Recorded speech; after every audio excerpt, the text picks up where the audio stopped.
welcome to my first ride on a 1000cc motorbike. This is the CBR 1000RR or Fireblade, as you may well have heard of it.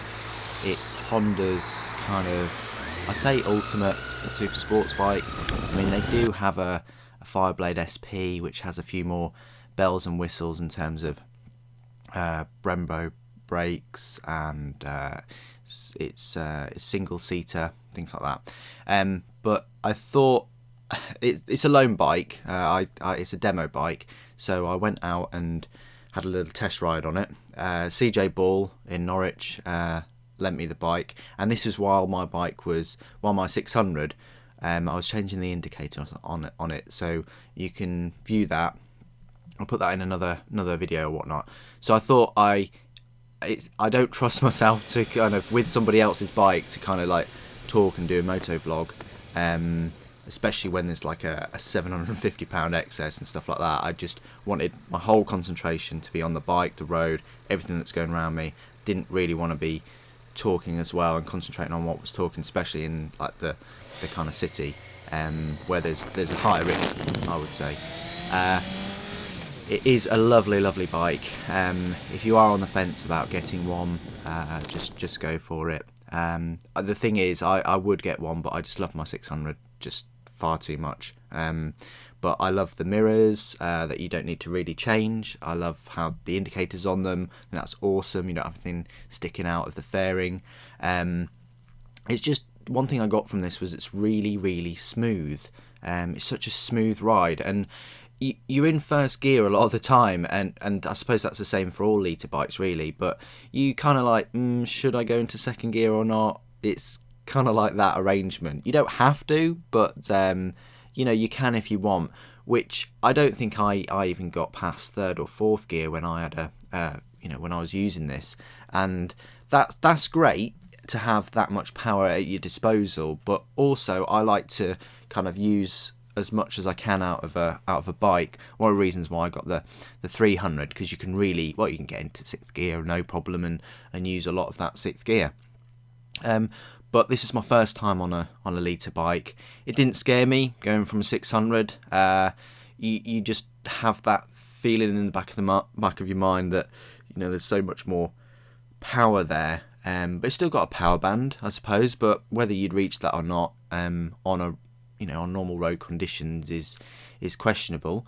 But that's one thing I got from it. It's really smooth. The riding position, I had already been riding for about two hours, something like that, before I got any kind of cramp. So I don't know whether that was because of rider fatigue or whether it was the position. I think what I'd have to do to test that is just drive there and then take the bike out, go around this corner. There's the police, but luckily I'm below the limit, I suppose, almost.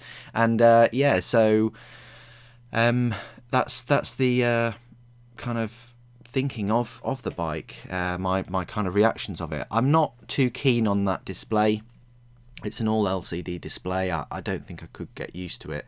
I like to have a needle somewhere for the revometer or whatever.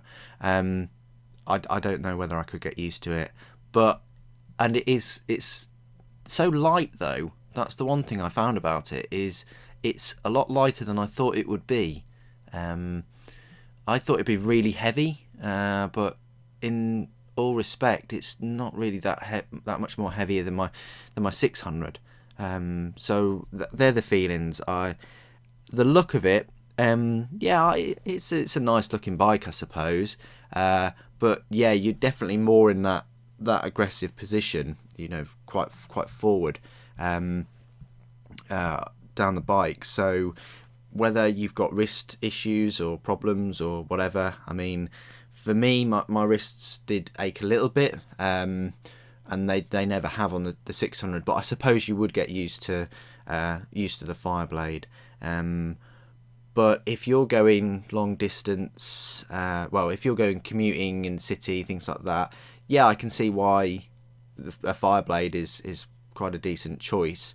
other than obviously the miles per gallon and the wear and tear of the bike getting through the tyres. You know, it's not, as you can see there, it's nice just to nip past a few cars and you know, kind of be on your way.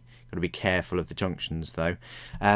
But yeah, power wise, it's got 133 kilowatts, whatever that means for you. Over here you'd have to have your full license to ride one.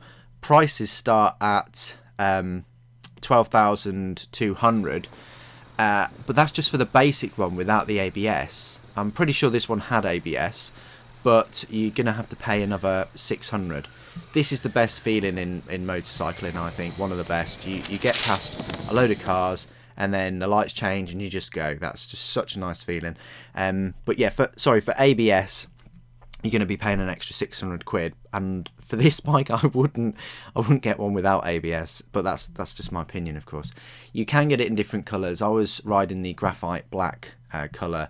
You can also get it in the Repsol colour, which has a lot of white on it, so bear that in mind for bugs and dirt and things like that. And you can also get it in the Ross tricolour, you know, the white, red and the blue.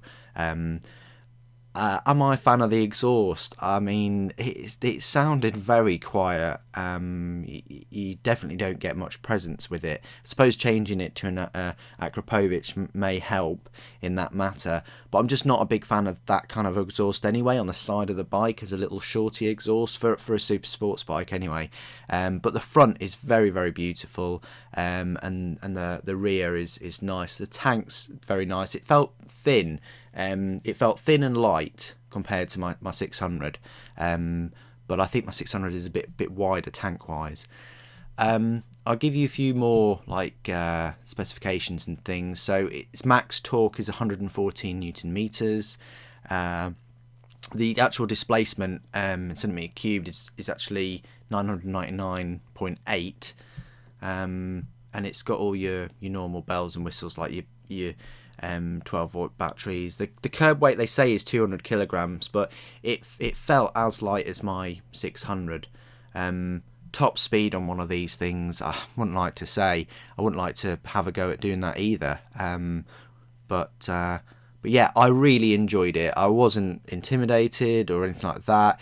It wasn't the same kind. Even though it's got a lot of power, I wasn't as kind of taken aback compared to me getting on a 125 and going on like a Hornet for a test and things like that. It wasn't that kind of thing. It was very easy to ride, comfortable, and smooth. And if you haven't had a test ride on a Fireblade, I strongly suggest you do that.